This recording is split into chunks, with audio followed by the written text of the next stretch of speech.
Hi, I'm Oblissi. Hey guys, if you enjoy this video, I appreciate a like, comment, sub, and little bell notification. Thanks so much, enjoy.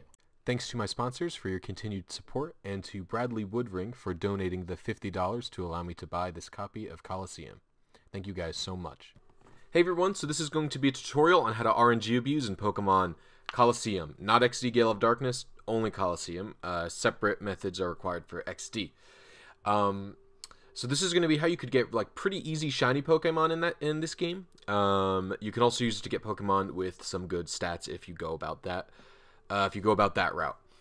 They're going to need a few prerequisites before watching this video. One would be to watch my video on how to find your initial seed and calibrate your GameCube. Another would be to download all of the required programs, which are XD Seed, XD Check, and XD Pokemon. You're also going to need Eon Timer. I use the Java version, or JavaScript. I think it's JavaScript. And I go to the 3rd gen tab, and I set calibration to 0, target frame to 0, and pre-timer to 20,000. So you can get 20 seconds. You're also going to need to be saved in the area closest to the Pokemon you want to RNG abuse. Now, unfortunately, there are certain areas which I sort of view as RNGable. This includes Fenac City, and this also includes Pyrite Town. This also includes the Under, unfortunately, which means Suicune is not really feasible.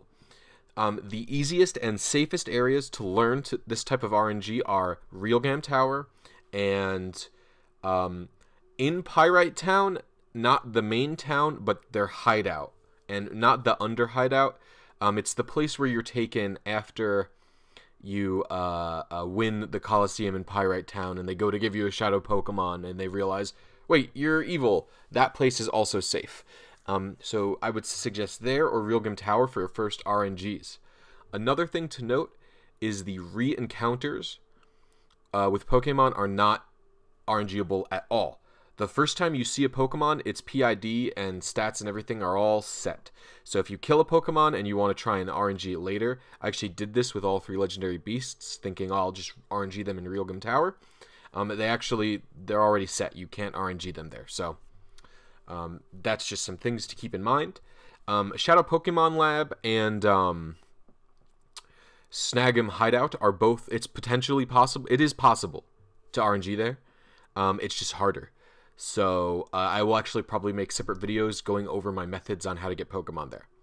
So with that fairly lengthy introduction out of the way, I'm going to get started on the actual tutorial. So I use a Nintendo Wii for this RNG. I think it is easier and superior for multiple reasons. One is I find that my results are much more consistent here. This is sort of like a in Gen 7, when you RNG, you try and find your seed. You can't really control it.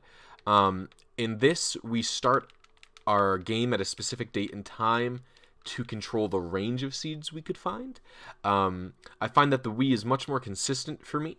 Also, since you have to set your date and time every single time you turn on your Wii or GameCube, you have to open the GameCube tray every time, which can be kind of annoying. On the Wii, you don't have to do that. On top of which, the Wii is very, very, very easily hackable, so if you really need to do some research into why you're missing your seed for so far, I suggest installing the Homebrew channel like I have, and getting a GameCube memory card manager app so you could rip your save file off and see where things maybe went wrong. That also helps you find your secret ID using that. But you could also RNG abuse your secret ID. I'll make a tutorial on that as well. With all of those lengthy prerequisites out of the way, let's get started on the actual tutorial. So you're going to go into the system options and set the date and time. You're going to set the date and time to January 1st, 2000. And you're going to set the time. I should have gone up. You're going to set the time to 00. And then you're going to hit start on Eon Timer and confirm at the same time. And I didn't start my Eon Timer, so let's go back. I do that sometimes where I click it too lightly. It's not a big deal here, but it could be a big deal in like Sun and Moon or whatever, where you use Eon Timer for the overworld. And then I just go to the disc channel. I'm actually going to mute the audio because the GameCube noise is really annoying.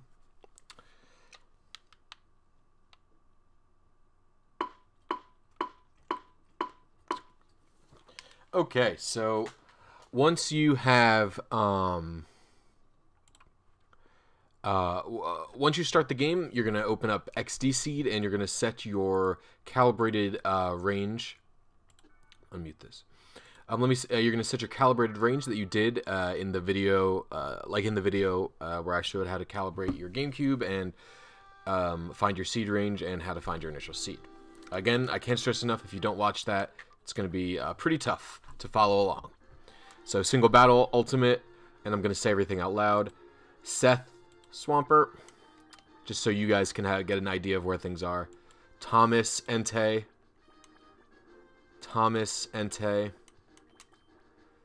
Seth Swampert. Thomas Entei. Thomas Meganium. Thomas Blaziken. And Thomas Heracross. And search. And I'll pause it so you guys don't have to watch the whole 10-minute wait. Okay, so once you find your seed, once one pops up, it is fine to just cancel to stop the search with this button right here. This is your initial seed and this is your current seed. So you're gonna right click and copy this, switch over one tab and paste your seed here, and then we're gonna leave this for now. Okay, so now there's two main methods to finding a Pokemon. One is using XD Pokemon and one is using XD Check. I'm going to cover how to use XD Pokemon in this video, not XD Check. I will make a separate video using XD Check for Pokemon. Basically, it's more XD Check is more for caring about the quality of a Pokemon's stats, and if you're willing to wait much longer periods of time. XD Pokemon is for, a quick shiny or a quick good stat, like a few statted Pokemon. Okay, so what you're going to do is paste your seed here. Boop. You're going to check this box here that lets the game know it's Colosseum. You're going to check this so you can search for the Pokemon specifically you want. I'm going for a Delibird. You're going to have to look for its, Japanese name. I know it by now. Me and Delibird are close friends. Here's where you type your secret ID and trainer ID in. You need both of them if you want it to be shiny.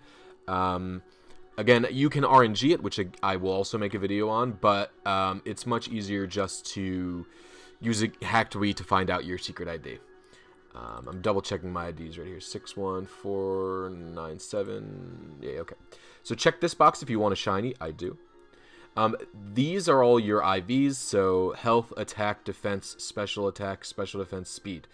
0 to 31. This is your natures. And this will let you select multiple natures here. This is your abilities. This is only for XD, so don't bother with it. This is your genders, and this is your hidden powers, and then this is the strength of the hidden powers. Once you have all that done, this is the frame range which you're willing to search for, and that's 0 to 10,000. So I hit search, and I have 9,466. So that's perfect. We're going to right-click and copy this number. And we're going to go back to XD Seed. We're going to paste the number of advances we need to get done here. And these, I explained in my Seed video, but they're basically all different difficulty levels for singles and doubles of the instant battle matches. This is how many commands you're willing to go through. I always leave it at 8. That's the maximum. And this is the remainder of frames you're willing to have. I usually actually set this to 200. And we're going to do a quick search. Okay, so we stop already. So a few things to note here.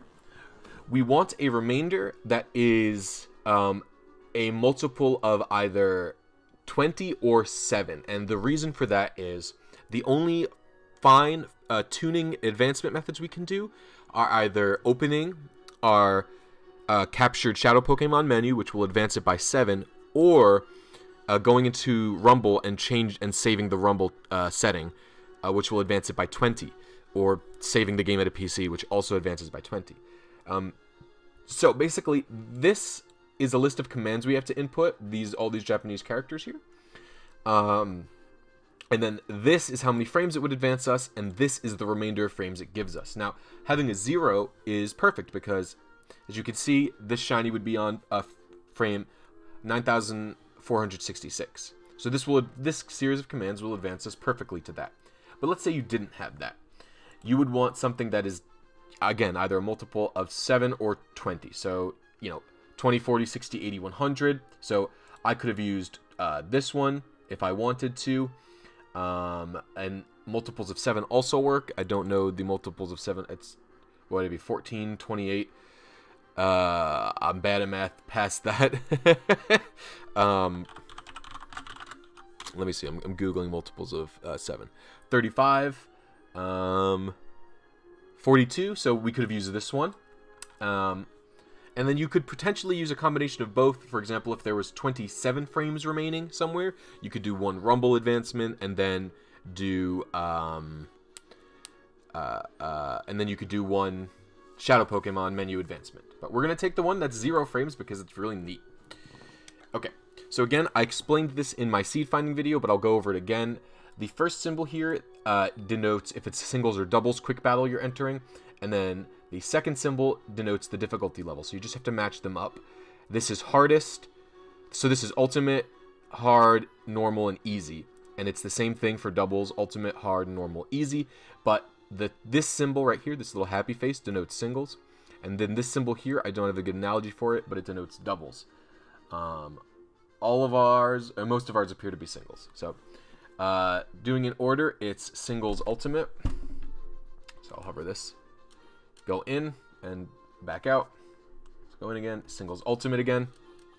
Back out. That's singles ultimate again. Back out.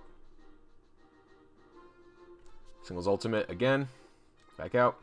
One more time. Back out. So we did these two already. Then this is singles normal. So we're going to do that. Back out. Then this is singles hard. The next one right here. So we're going to do that. Then one more is doubles hard. As you can see, the first symbol is different. That denotes doubles, and then it's still hard difficulty. And we back out. Now all we have to do is encounter and battle our Pokemon. Okay, so I switched to just like a nicer view, basically, of only Colosseum, because we don't need any of the tools anymore. So we just continue our game. And if you're at a safe area like Realgam Tower, like I am, it's very simple. There's no frame advancement in the overworld in Realgam Tower like this, so you can take your time. Don't be stressed about it. Nothing's going to advance your frames. And you just have to get into the battle. So this is the battle I'm going for. This same exact RNG process would have worked with that girl up there as well. I believe she has a shiny Sunflora. So again, Delibird, you can see here, isn't shiny, but he will not shine until you catch him. That is something important to remember. A lot of people don't realize it works this way. Alright. So I've fought this Delibird numerous times. I have a very set strategy, to say the least, on fighting him. So I'm going to surf turn 1, and then I'm going to switch to Mismagius here. The Delibird's almost always flies on turn 1. And then I only go into Mismagius. Or this is Misdreavus, not Mismagius. Yeah, because he was going to... Yeah. And I go into Misdreavus just because I don't want my Ampharos to die. My Ampharos I use to paralyze the guy. That's fine though. Swampert 2-hit KOs the Piloswine. Swampert. Did I say Swampert? Quagsire. So, and then Misdreavus never kills here. Yeah. It's always close, but never kills.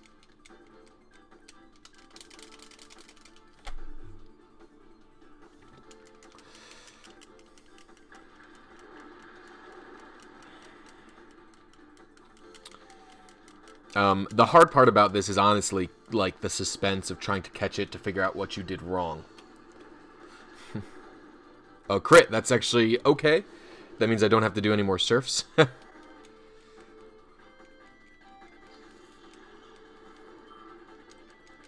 actually don't even need to send Ampharos out at this point.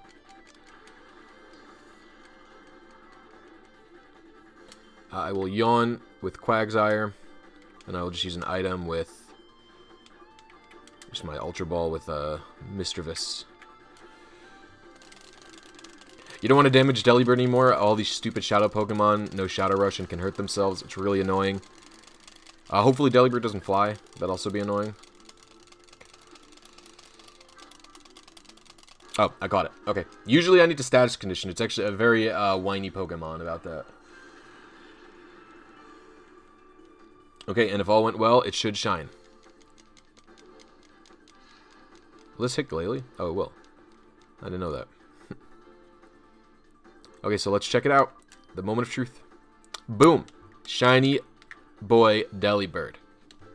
So I'm going to shift him in so you guys can see the sparkles.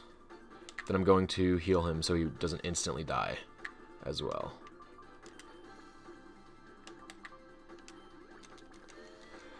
And you'll see him sparkle as he comes out. Or she. I don't know. I didn't even pay attention to what gender. Yeah, it's a boy. And there's the sparkles, baby.